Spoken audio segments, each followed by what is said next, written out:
Mais je me suis retrouvée à la rue, à l'âge de 12 ans, avec mon petit sac. Je me sentais donc abandonnée, évidemment. J'ai commencé à ressentir de l'angoisse, de la peur, de l'injustice et de la haine. Et là, je me suis sentie prise d'un amour et d'un soutien. Je me suis sentie chez moi pour une fois dans ma vie. Je me suis sentie à ma place, chez moi. Bonjour, je m'appelle Samantha. Alors moi, j'ai grandi seule avec ma maman et mes deux grandes sœurs. On a eu une très belle vie dans la joie, dans la paix et tout se passait bien. Jusqu'à l'âge de 8 ans où ma maman a refait sa vie et s'est remariée. Je ne l'ai pas du tout accepté. Cet homme-là qui est rentré chez moi a complètement bouleversé mon train de vie, mes petites habitudes et ça n'a pas du tout été. Donc ça a été la guerre en fait chez moi pendant quelques années. Ça a été très compliqué. À l'âge de l'adolescence, voilà, ça a été la rébellion. Et à l'âge de 12 ans, il s'est passé quelque chose de terrible dans mon foyer. Et suite à cet événement, je me suis retrouvée devant le juge des enfants avec ma maman. Et ma maman devait faire un choix. Ce choix-là était de rester avec son mari et que moi j'aille vivre chez mon père, ou qu'elle quitte son mari et que moi je puisse rester vivre avec ma mère.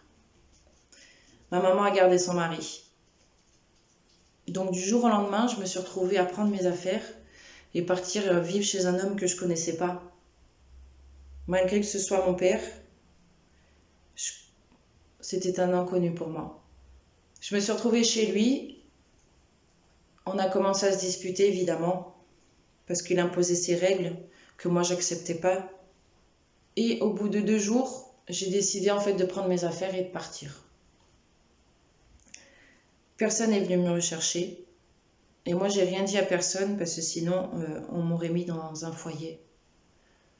Et ça, je le voulais pas.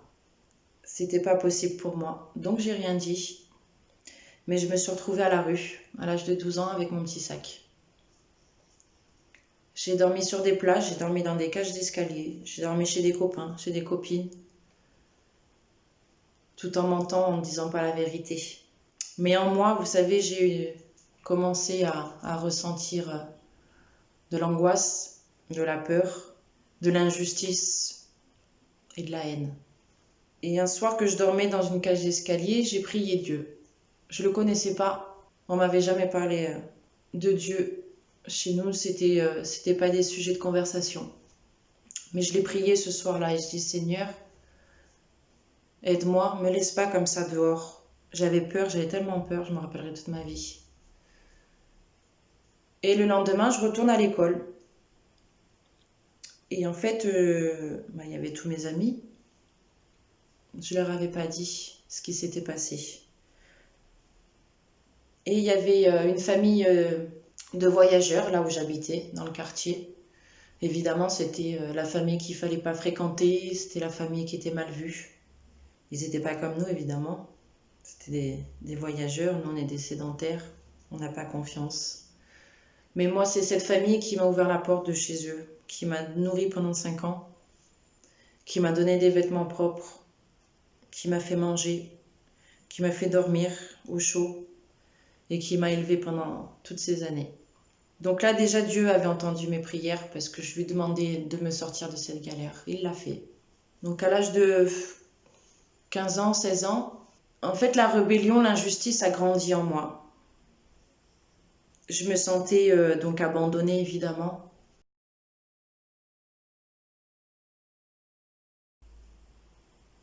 Et j'ai pris exemple, en fait, je cherchais à avoir un modèle dans ma vie. À faire comme ci, à faire comme ça. Moi, personne ne m'expliquait comment faire les choses, donc j'ai tout fait de moi-même par mes propres capacités. Et en fait, j'ai pris exemple sur mes deux grandes sœurs, parce qu'elles étaient déjà mariées, elles avaient déjà un foyer. Sauf que derrière tout ça, en fait, il y avait la drogue. Et moi, j'ai pris exemple sur mes grandes sœurs et j'ai fait comme elles. Et j'ai trouvé un échappatoire, en fait. Je me suis mis dans la drogue parce que je pensais plus au problème. Je pouvais rire aux éclats parce que la drogue me rendait euphorique, parce que la drogue me faisait oublier mes problèmes, parce que la drogue me mettait dans un état où il rendait ma tristesse en joie. Mais tout ça, en fait, ça m'a détruit. À partir du moment où c'est que ma mère a pris cette décision, ma vie a été complètement détruite. Et jusqu'au jour où j'ai rencontré le Seigneur, tous mes choix, toutes mes décisions ont été des mauvaises décisions. Parce que vu que j'ai construit en fait mes choix sur la haine, sur l'incompréhension, sur l'injustice, sur des pourquoi, sur des comment, à partir de ce moment-là, toutes les décisions que je prenais étaient pas bonnes. Donc j'ai grandi comme ça. J'ai fréquenté des mauvaises personnes, mais vraiment.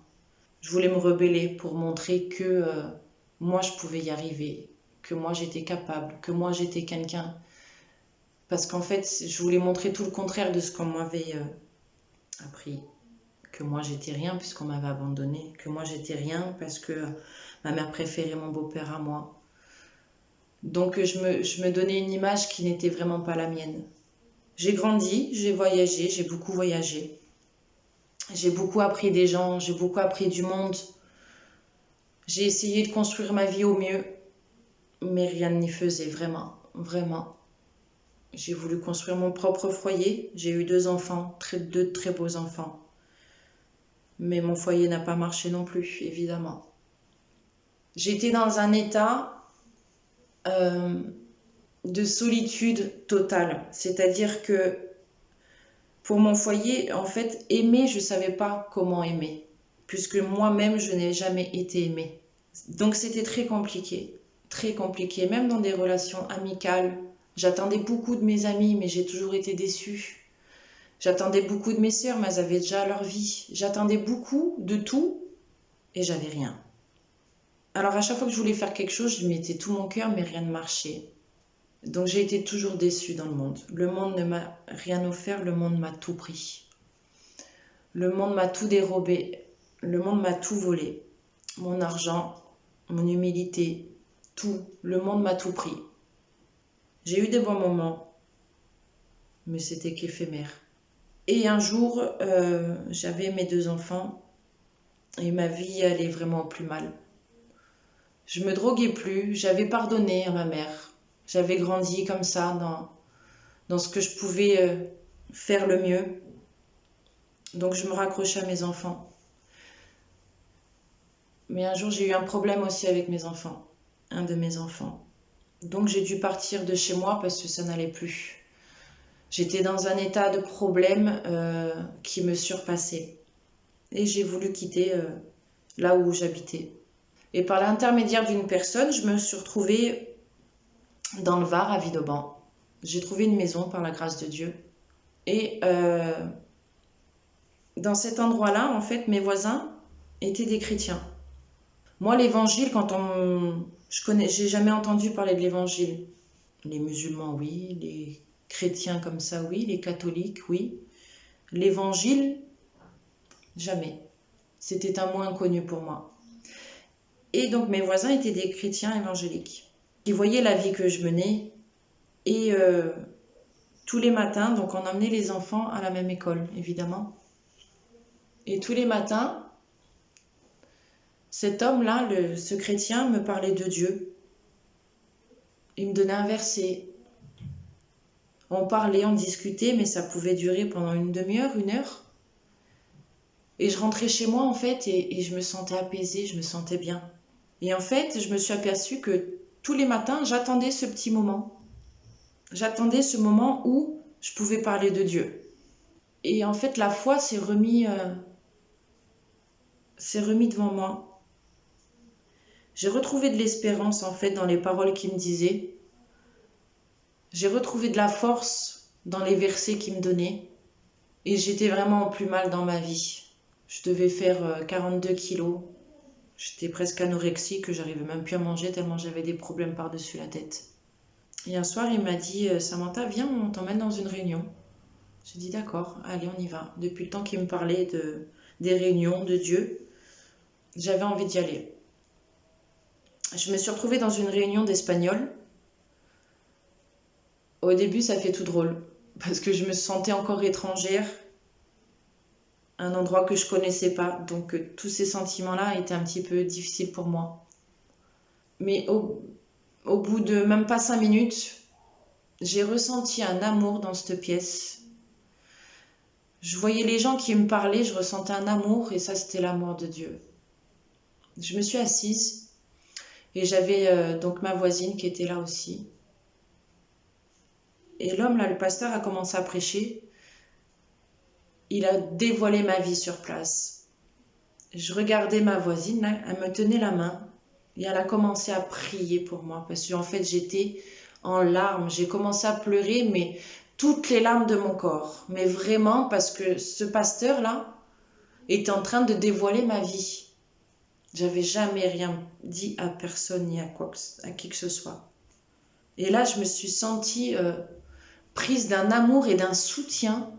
La femme là, la Tana qui me tenait la main, elle priait pour moi. C'était la première fois que je voyais quelqu'un qui avait autant d'intention et d'amour pour moi, qui priait pour moi parce qu'elle voulait que je m'en sorte, que je comprenne. Et là, j'ai été envahie de l'amour de Dieu. J'ai été brisée sur place. Je suis rentrée chez moi et cet amour-là m'a pu quitter. Le lendemain, je suis retournée à une réunion à Videban, là où j'habitais, chez les voyageurs. Et en fait, je suis rentrée dans cette réunion, je me suis sentie chez moi. Pour une fois dans ma vie, je me suis sentie à ma place, chez moi. Et j'ai commencé à aller dans les réunions, 3 fois par semaine, entendre la parole de Dieu, à comprendre la parole de Dieu. Et en fait, pour moi, ça a été vital d'aller dans ces réunions parce qu'il n'y a que là où c'est que je me sentais bien. Il n'y a que là où c'est que je me sentais comprise. Et le jour, en fait, où j'ai compris que seule une personne pouvait m'aider, une seule personne pouvait me comprendre ce que j'avais au fond de mon cœur, c'était Dieu. Et Dieu me répondait tous les jours que je venais aux réunions, Dieu me répondait dans mon cœur. Dieu guérissait mon cœur. Dieu pouvait me montrer ce qui n'allait pas en fait chez moi. Et Dieu pouvait me guérir. J'ai demandé pardon à Dieu parce que j'ai fait vraiment des choses vraiment mauvaises. Vraiment vilaines, vraiment. Donc j'ai demandé pardon à Dieu. Et le jour où c'est que j'ai demandé pardon à Dieu, le Seigneur m'a donné le Saint-Esprit, le baptême du Saint-Esprit. Je remercie Dieu parce que depuis donc maintenant 3 ans que j'ai donné mon cœur à Dieu, ça a été difficile, ça a été long pour moi. Pourquoi ? Parce que ma blessure était tellement profonde que le Seigneur a voulu prendre du temps pour me guérir. Et un jour, je me suis dit, je comprends la parole de Dieu, je comprends l'évangile. Le Seigneur me bénit tous les jours, le Seigneur me répond. Il me manque quelque chose. Il me manquait la paix et la joie de Dieu. Il me manquait cette paix que je voyais donc tous mes frères et sœurs dans l'église. J'ai dit mais c'est pas possible Seigneur, pourquoi moi alors j'ai pas cette paix-là, j'ai pas la certitude au fond de moi, je l'ai pas. Et ça me gênait vraiment. Donc j'avais pris la décision, je me suis mise dans ma maison, j'ai laissé mes enfants à une amie et j'ai jeûné et j'ai prié pendant 3 jours. Pendant ces 3 jours-là, j'avais demandé à Dieu, Seigneur, enlève tout ce qui ne va pas dans mon cœur. Guéris-moi, mais vraiment au plus profond de moi. Je veux avoir cette paix. Je veux marcher dans la paix, dans la joie tous les jours de ma vie parce que je veux tout oublier. Je veux enlever cette amertume qui a grandi en moi. Et vous savez, devant Dieu, pendant ces 3 jours-là, le Seigneur m'a ressorti des sentiments, m'a ressorti des choses que même moi j'avais oubliées parce que je ne voulais plus y penser. Et le Seigneur m'a tout sorti. Et à partir de ce moment-là, c'était à moi d'accepter ou pas de tout lâcher devant la croix. Ça a été très difficile. Ça a été très dur. mais je l'ai fait parce que j'aimais Dieu et parce que j'avais compris que c'était le seul qui pouvait sauver mon âme. Je suis sortie de ces 3 jours, le Seigneur, en fait là j'ai eu la nouvelle naissance. Le Seigneur m'avait libérée de tous mes fardeaux. J'avais tout laissé au pied de la croix, j'avais tout laissé à Jésus parce que c'était mon seul sauveur. C'était le seul qui pouvait comprendre mon cœur et changer mon cœur. Je suis sortie de chez moi au bout de ces 3 jours. Vraiment, la joie, la lumière sur moi, la paix. J'étais heureuse, j'étais libre, j'étais libérée de tous mes fardeaux.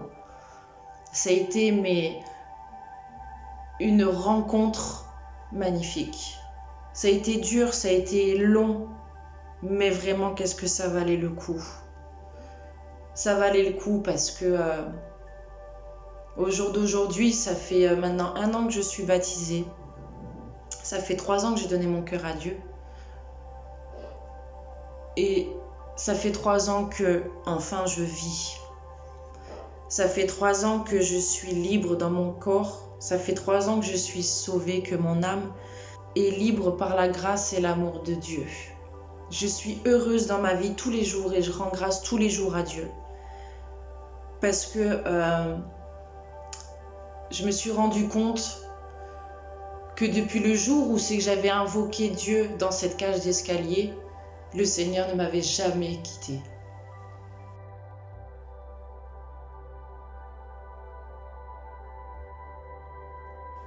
Mes enfants grandissent dans l'amour de Dieu, dans la maison de Dieu. Et c'est le plus beau cadeau qui me soit arrivé dans ce monde. Alors vraiment, ceux qui n'ont pas fait d'expérience avec le Seigneur ou ceux qui peuvent se reconnaître dans mon témoignage, je vous en supplie, invoquez-le et il vous répondra. Parce qu'il va vous offrir tout l'amour que jamais vous avez eu jusqu'à présent. Je pleure de joie. Je pleure parce que je suis heureuse. Je pleure parce que j'ai envie de vous communiquer l'amour que le Seigneur m'a mis dans mon cœur. Et maintenant, je sais que mon foyer, il est heureux. Même si je suis seule avec mes enfants connaissent Dieu. Donc mes enfants ne vont jamais connaître ce que moi j'ai pu vivre étant enfant. Je remercie Dieu parce qu'il fait au-delà de nos espérances. Je remercie Dieu parce qu'il m'a offert une vision de l'éternité. Mon espérance est en lui et je vous le souhaite à tous d'avoir cette paix et d'avoir cette joie en vous. Voilà, que Dieu vous bénisse. J'ai été vraiment ravie de vous partager mon expérience avec Dieu. Et que Dieu vous bénisse à tous. J'ai prié Dieu avant de faire cette vidéo pour que au moins une âme puisse se reconnaître en mon témoignage et puisse sauver une âme pour que le ciel soit en fête. Merci à tous et que Dieu vous bénisse.